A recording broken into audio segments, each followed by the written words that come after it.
Bonsoir à tous, ravi de vous retrouver en direct sur 20 Minutes TV pour notre brief info quotidien. Et oui, chaque jour, nous faisons un tour de toute l'actualité dans notre région. Voici les titres. Au lendemain du premier tour des législatives, nous ferons un grand tour d'horizon dans notre région, département par département. Vous entendrez également les réactions des représentants des partis face à la victoire du Rassemblement national pour ce premier tour des législatives. Et puis on parlera de cet avion de tourisme qui s'est écrasé sur l'autoroute A4 au niveau de la commune de Noisiel en Seine-et-Marne. Les 3 personnes à bord de l'appareil sont décédées sur le coup. À Paris, nous avons testé pour vous une nouvelle façon de se déplacer, amusante, sans contrainte économique et écologique. Ça s'appelle les Turtles. Alors si vous ne connaissez pas, restez avec nous. Olivier vous les présentera. Et puis on fera un focus sur le célèbre cabaret Michou qui se voit contraint de fermer ses portes pour des raisons financières 4 ans après la mort de son célèbre fondateur. Vous êtes dans le Brief Info.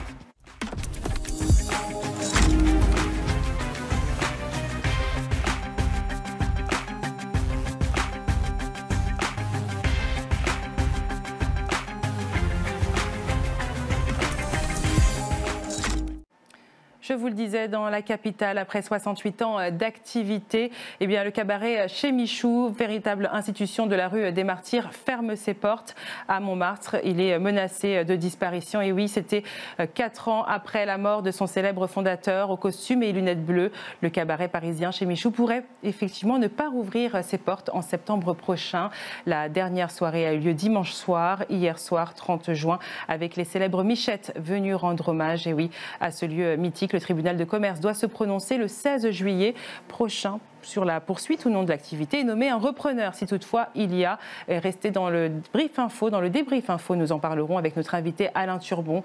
Alain Turban qui est ami de Michou effectivement et qui pourra nous donner quelques anecdotes amusantes et surtout de quoi juste nous raviver un petit peu l'esprit sur cet endroit mythique.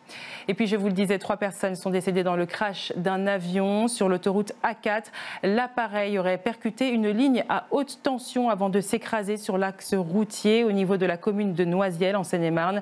Cet avion de tourisme, un appareil Cessna, n'a pas touché de véhicule en se crachant. Ce sont les 3 occupants de l'avion qui venaient de décoller de l'aérodrome de Logne qui sont décédés sur le coup.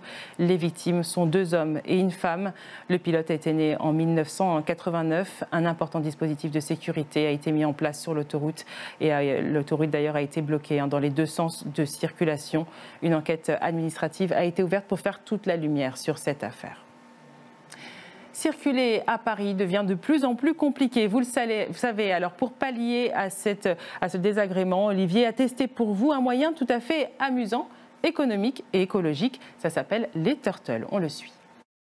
Aujourd'hui, je vais tester pour vous un tout nouveau moyen de transport pour visiter la capitale et se déplacer très facilement sans polluer d'ailleurs. C'est un petit peu comme mon vélo en fait, mais en beaucoup mieux. Tout le monde.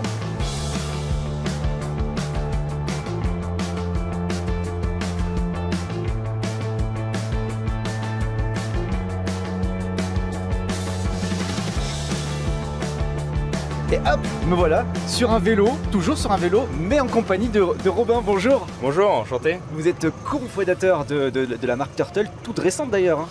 Toute récente, c'est ça. On a lancé nous les premiers vélos en service en octobre 2022, donc il y a un petit peu plus d'1 an et demi. On a grossi petit à petit. On a la chance d'avoir commencé avec 5 vélos, d'avoir aujourd'hui 20 véhicules et bientôt 60 véhicules pour les Jeux Olympiques. Donc on est très excités de tout ce développement. Ce qui est preuve que le service continue de séduire et de séduire de plus en plus de personnes. C'est un petit peu comme un système de VTC, on réserve sur une application, il y a un chauffeur qui vient nous chercher et qui nous amène là où on a décidé. Exactement, vous avez une application sur l'Apple Store ou Google Play qui permet de télécharger l'application, on rentre son adresse de départ, son adresse d'arrivée, ça nous donne le tarif associé à ce trajet-là. Il n'y a pas de majoration, le tarif sera toujours fixe parce que l'avantage d'être dans un vélo, c'est qu'on n'a pas de bouchon, donc on n'a pas de variation de temps de trajet. Donc on a aujourd'hui un service qui vient proposer des trajets moins chers ou au moins équivalents à ceux des VTC, plus rapides, parce qu'on peut utiliser les pistes cyclables et les voies de bus, et surtout plus écologiques. Et on a un super chauffeur qui s'appelle comment? Fred. Salut Fred. Salut. C'est pas trop dur? Non, c'est excellent. Non, n'empêche, il n'a pas l'air de galérer trop, donc il y a une vraie assistance électrique. C'est ça aujourd'hui, c'est des véhicules qui sont fabriqués entièrement en Europe, c'est des véhicules à assistance électrique. qui va faire une très grande majorité du travail. On peut même aujourd'hui monter à Montmartre avec ce vélo, alors pas en montant par devant mais en passant par la rue Lamarck qui se trouve derrière. Je vois ce que je galère aussi avec mon propre vélo, à cet endroit-là. Donc voilà, nous on a travaillé vraiment sur un véhicule de haute qualité. On a notamment installé des suspensions, on a installé des protections météo notamment pour cet hiver. Donc voilà, on essaie de vraiment proposer une qualité de service qui soit la même que celle qu'on attend sur du transport de personnes. Donc on se transporte bien sûr, mais aussi pour ceux qui le souhaitent, ils peuvent visiter Paris parce qu'on peut passer d'un monument parisien à l'autre en très peu de temps en fait.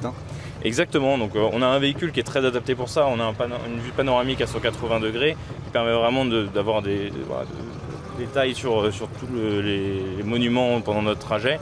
Et on a notamment donc, un investisseur qui nous fait confiance, qui s'appelle Paris Experience Group, qui a réuni deux marques, Paris City Vision sur le terrestre, qui est un des leaders du tourisme aujourd'hui en termes de distribution en France et en Europe, et Paris Seine, qui est donc, la partie fluviale avec une dizaine de péniches de dîner croisière. Donc on a beaucoup de synergies à développer avec eux, notamment pour le développement du tourisme vert. Et ben on continue avec Turtle, direction la rédac de 20 minutes TV avec Fred. C'est parti. Merci Robin. Merci à vous. Il est temps maintenant de consacrer une large page au premier tour des législatives 2024.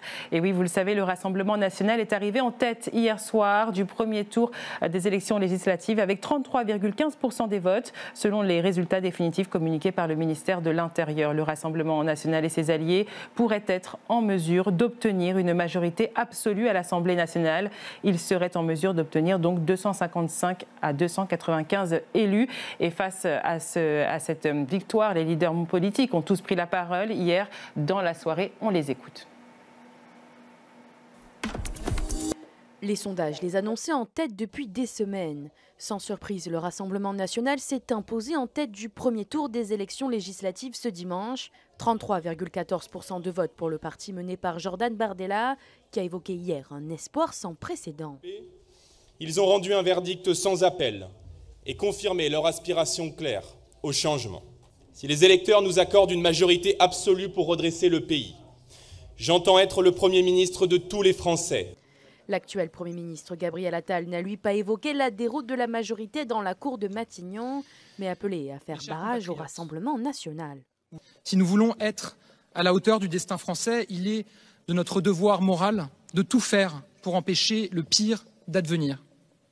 L'enjeu de ce second tour, c'est de priver l'extrême droite d'une majorité absolue, en construisant une assemblée où nous pèserons suffisamment pour bâtir entre forces républicaines des majorités de projets et d'idées.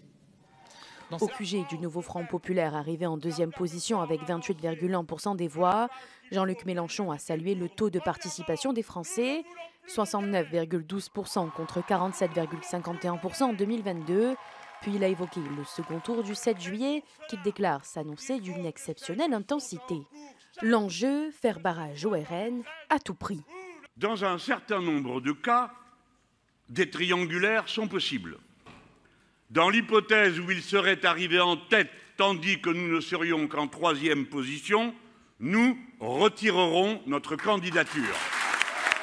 Pour obtenir la majorité absolue, le Rassemblement national devra faire élire à minima 289 députés à l'Assemblée nationale. Au cours du premier tour, 38 députés ont d'ores et déjà été élus. Du côté du nouveau Front populaire, les estimations prévoient 120 à 140 sièges. Ensemble ferme cette marche. La coalition, qui regroupe le parti d'Emmanuel Macron, devrait y avoir entre 70 et 100 élus dans l'hémicycle.